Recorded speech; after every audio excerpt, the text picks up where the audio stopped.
Raja Daud dikenal sebagai seorang raja yang bukan saja mahir dalam strategi perang, tapi juga memiliki para pejuang yang perkasa dan setia kepadanya.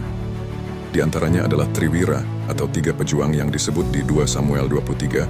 Pejuang pertama bernama Isbaal. Ia pernah menumpas 800 pasukan Filistin seorang diri dengan hanya menggunakan sebuah tombak. Pejuang kedua bernama Eleazar. Dia pernah menghabisi bangsa Filistin seorang diri hanya karena mereka menertawakan nama Raja Daud. Ketika rekannya datang menjemput, mereka mendapati tangan Eleazar telah merekat dengan pedangnya seperti lem. Pejuang ketiga bernama Syama. Ketika bangsa Israel mundur dari serbuan bangsa Filistin di Lehi, Syama tetap bertahan dan berperang sendirian di sebuah ladang kacang merah. Ketika bantuan datang, mereka mendapati Syama adalah satu-satunya orang yang masih hidup di tempat itu. Ada satu kisah ketika Raja Daud kehausan, dan ketiga pejuang ini mengambil air dari sebuah sumur di kawasan orang Filistin. Tentu saja mereka bisa sampai ke sumur itu setelah membantai semua orang Filistin yang ada di sana.